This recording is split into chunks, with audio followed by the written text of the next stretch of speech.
Welcome everyone. আজকের ভিডিওতে আমরা আলোচনা করব মাধ্যমিক 2024 সালের এবিটিএ টেস্ট পেপারের ইতিহাসের 659 নম্বর পেজটি। এখানে যে সমস্ত প্রশ্নগুলো রয়েছে প্রত্যেকটা প্রশ্ন আমরা উত্তর সহ বিস্তারিতভাবে আলোচনা করব। তাই আমাদের চ্যানেলে নতুন হয়ে থাকলে অবশ্যই আমাদের চ্যানেলটিকে সাবস্ক্রাইব করে নোটিফিকেশন বেলটি অন রাখুন, কারণ আমরা প্রতিনিয়ত মাধ্যমিক এবং উচ্চ মাধ্যমিকের প্রতিটা বিষয়ের note, suggestion, PDF, map pointing এবং টেস্ট পেপার সলভ করিয়ে থাকি। তাহলে শুরু করা যাক ইতিহাস এবিটিএ টেস্ট পেপার মাধ্যমিকের 659 নম্বর পেজের প্রশ্ন উত্তরগুলো আলোচনা। প্রথম প্রশ্ন, চিপকো আন্দোলন নিম্নলিখিত কোন রাজ্যে হয়েছিল? সঠিক উত্তরটি হবে উত্তরাখণ্ড রাজ্যে। 2 নম্বর প্রশ্ন, অপরাজিত সিনেমার পরিচালক ছিলেন? সঠিক উত্তরটি হবে সত্যজিৎ রায়। 3 নম্বর প্রশ্ন, সংবাদ প্রভাকর পত্রিকার সম্পাদক ছিলেন? সঠিক উত্তরটি হবে ঈশ্বরচন্দ্র গুপ্ত। 4 নম্বর প্রশ্ন, ভারতবর্ষের প্রথম মহিলা বিশ্ববিদ্যালয় প্রতিষ্ঠা করেছিলেন? সঠিক উত্তরটি হবে ধন্দ কেশব করভে। পরের প্রশ্ন, বিদ্যাত সাহিনী সভা তৈরি করেছিলেন? কালী প্রসন্ন সিংহ। পরের প্রশ্ন, কলকাতা বিশ্ববিদ্যালয়ের প্রথম মহিলা গ্র্যাজুয়েট ছিলেন? কাদম্বিনী গাঙ্গুলি। 7 নম্বর প্রশ্ন, একাডেমিক অ্যাসোসিয়েশন প্রতিষ্ঠা করেছিলেন? সঠিক উত্তরটি হবে ডিরোজিও। পরের প্রশ্ন, রামকৃষ্ণ মিশন প্রতিষ্ঠিত হয়েছিল?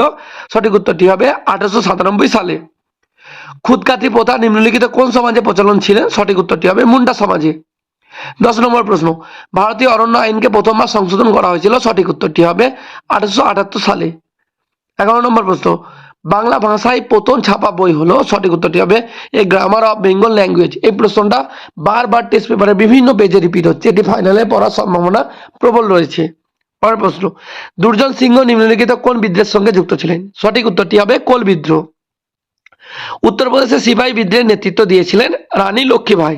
নেক্সট প্রশ্ন, রামমোহন রায় নিম্নলিখিত কোন ছাপাখানা প্রতিষ্ঠার সঙ্গে যুক্ত ছিলেন? সঠিক উত্তরটি হবে ইউনাইটেরিয়ান প্রেসের সঙ্গে। পরের প্রশ্ন, কংগ্রেস সমাজতান্ত্রিক দলের নেতা ছিলেন? সঠিক উত্তরটি হবে জয়প্রকাশ নারায়ণ। পরের প্রশ্ন, নারী সত্যাগ্রহ সমিতি গড়ে তুলেছিলেন? উর্মিলা দেবী। পরের প্রশ্ন, অযোধ্যা কিষাণ সভা প্রতিষ্ঠা করেন? জওহরলাল নেহরু। ফুলদার কার ছদ্মনাম ছিল? সঠিক উত্তরটি হবে প্রীতিলতা ওয়াদ্দেদারের। পরের প্রশ্ন, ছেড়ে আসা গ্রাম গ্রন্থটির লেখক হলেন দক্ষিণারঞ্জন বসু। পরের প্রশ্ন, ভারতীয় পার্লামেন্ট কত সালে সরকারি ভাষা আইন পাস করেন? সঠিক উত্তরটি হবে 1963 সালে। পরের প্রশ্ন, বিভাগ ক্ষয়ের প্রশ্নগুলো এবার দেখি। প্রথম প্রশ্ন দেখি, পিঠের দেশ বা ল্যান্ড অফ লেকস বলা হয় স্কটল্যান্ডকে। পরের প্রশ্ন, ভ্রমর পত্রিকা সম্পাদক ছিলেন সঞ্জীব চন্দ্র চট্টোপাধ্যায়। পরের প্রশ্ন, ফরাজি আন্দোলনের মূল কেন্দ্রটি ছিল বাংলাদেশের ঢাকা, বর্তমানে বাংলাদেশের রাজধানী এটি।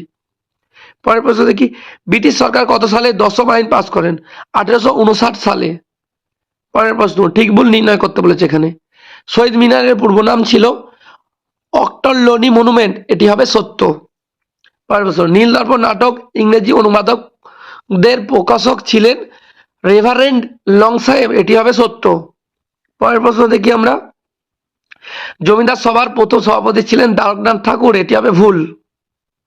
পরের প্রশ্ন দেখি আমরা, শিশু শিক্ষা গ্রন্থটির রচয়িতা ছিলেন আনন্দ কিশোর সেন, এটি হবে ভুল। তাহলে প্রথম দুটো ঠিক আর পরের দুটো হলো ভুল। পরের প্রশ্ন দেখি আমরা, ক স্তম্ভ এবং খ স্তম্ভের মধ্যে মিল করতে বলেছে। অরবিন্দ ঘোষ, এর সাথে যাচ্ছে Bengal national school and college. Swami Vivekananda নব্য বেদান্তবাদ। তারকনাথ পালিত বেঙ্গল টেকনিক্যাল ইনস্টিটিউট। বিজয় কৃষ্ণ গোস্বামী, এটি নব্য ব্রহ্মাণ্ডবাদ হবে। এরপরে দেখি আমরা প্রদত্ত নিম্নলিখিত মানচিত্রগুলো দেখি। নীল বিদ্রোহের কেন্দ্র নদিয়া, মহাবিদ্রোহের কেন্দ্র দিল্লি, মুন্ডা বিদ্রোহের এলাকা, আইন অমান্য আন্দোলনের কেন্দ্র ডান্ডি। এই 4টি ম্যাপ পয়েন্টিং আমাদের ম্যাপ পয়েন্টিং এর ভিডিওগুলোতে আগেই আলোচনা করা আছে, সেখান থেকে এই ভিডিওগুলো দেখতে পারেন। কারণ ম্যাপ পয়েন্টিং এর 4টি নাম্বার তোলা খুবই সোজা, আর আমরা প্রত্যেকটা বিষয় বিস্তারিতভাবে ম্যাপ পয়েন্টিং আলোচনা করে দিয়েছি। 2017 থেকে 2023 পর্যন্ত যে সমস্ত প্রশ্নগুলো পড়েছে সেই প্রশ্নগুলো মাধ্যমিকের ম্যাপ পয়েন্টিংগুলো আলাদা আলাদা করে ভিডিও করে আলোচনা করা আছে, আমাদের চ্যানেলের ভিতরে গিয়ে সেগুলো দেখুন। এরপরের প্রশ্ন দেখি, বিবৃতি দিয়েছে রামকৃষ্ণ সমন্বয়বাদী মত প্রবল জনপ্রিয়তা অর্জন করেছিল। এর সাথে যাচ্ছে হচ্ছে ব্যাখ্যা। 2 নম্বর ব্যাখ্যা, শ্রী রামকৃষ্ণ মতবাদ ছিল সহজ সরল এবং সমন্বয় ধর্মী।